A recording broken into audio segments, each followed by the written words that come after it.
வணக்கம் மக்களே, இது ஆச்சரியங்களின் அணிவகுப்பு 12 டக்கர். தமிழ் சினிமாவோட சாதனைகள் அப்படின்னு நம்ம லிஸ்ட் போடும்போது ஒரு படத்தை நம்ம அவாய்ட் பண்ணவே முடியாது. அந்த படம் தான் குணா. அதை பத்தின 12 டக்கரான தகவல்கள் உங்களுக்காக. 1991 தீபாவளி அன்னைக்கு ஒரு பக்கம் தளபதி, அதாவது ஓப்பனிங் சீன் மாசா இருக்கும், ஃபைட் சீன்ஸ் நிறைய இருக்கும். இன்னொரு பக்கம் ரிலீஸ் ஆன படம் தான் குணா. ஒரு பைத்தியக்கார லுக்கில் ஹீரோ மாசான சீன் கிடையாது. இருந்தாலும் 33 வருஷம் கழிச்சும் எத்தனை தீபாவளி கடந்தாலும், அதாவது ஒரு ஃப்ரெஷ்ஷான வித்தியாசமான ஒரு படம் குணா. தமிழ் சினிமாக்கள்ல 1990களில் பார்த்தீங்கன்னா எழுதப்படாத ரூல்ஸே இருந்திருக்கும். அதாவது படத்தில் சீன்லாம் மாசா இருக்கணும், ஹீரோ அநியாயத்தை தட்டி கேட்கணும், அழகா இருக்கணும், டான்ஸ் ஆடணும், இந்த மாதிரி விஷயத்தை எல்லாத்தையுமே பிரேக் பண்ணிட்டு வெளியில வந்த படம் தான் குணா. இதுக்கு ஒட்டுமொத்த காரணம் கமல்.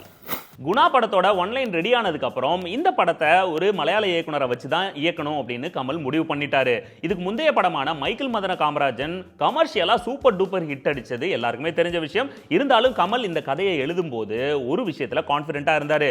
இந்த படத்துல எந்த ஒரு கமர்ஷியல் எலிமெண்ட்டும் இருக்கவே கூடாதுன்னு. இந்த தில்லு யாருக்கு வரும்?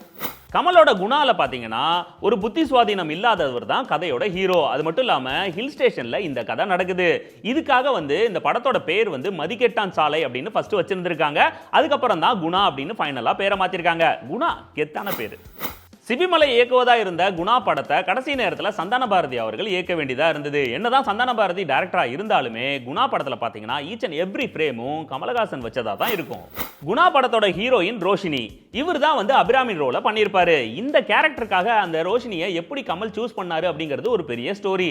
அந்த ஸ்டோரி என்னன்னா, களத்தூர் கண்ணம்மா காலகட்டத்தில் கமல் நடிக்க வேண்டிய அந்த கேரக்டர்ல ஏற்கனவே குட்டி நடிகையான டெய்சி ராணி அப்படின்றவங்க நடிக்க வேண்டியதா இருந்தது. அதுக்கப்புறம் சில காரணங்களால கமல்ஹாசன் அதுல நடிச்சிருப்பாரு. டெய்சி ராணி நடிப்பு பயிற்சி ஸ்கூல் நடத்திட்டு இருந்த பீரியட்ல கமல்ஹாசன் ரொம்ப வருஷம் கழிச்சு அங்க போயிருக்காரு. அங்க வந்த ரோஷினியை பார்த்துட்டு தான் அபிராமி கேரக்டருக்கு அவரை புக் பண்ணியிருக்காரு. வாய்ப்பு எப்படி வேணாலும் வரும். குணா கதை ஆந்திரா பார்டர்ல நடக்கிற மாதிரி இருக்கிறதுனால பழம்பெரும் நடிகையான எஸ் வரலட்சுமி அவர்களை அப்ரோச் பண்ணியிருக்காங்க. ஆரம்பத்தில் அவங்க நடிக்க மாட்டேன்னு சொல்லியிருக்காங்க. அதுக்கப்புறம் கமல்ஹாசன் அவர்கள் கதையை சொல்லி அவங்களுக்குன்னு ஒரு பாட்டு இருக்கு அப்படின்னு சொல்லி அவங்கள நடிக்க வச்சிருக்காங்க.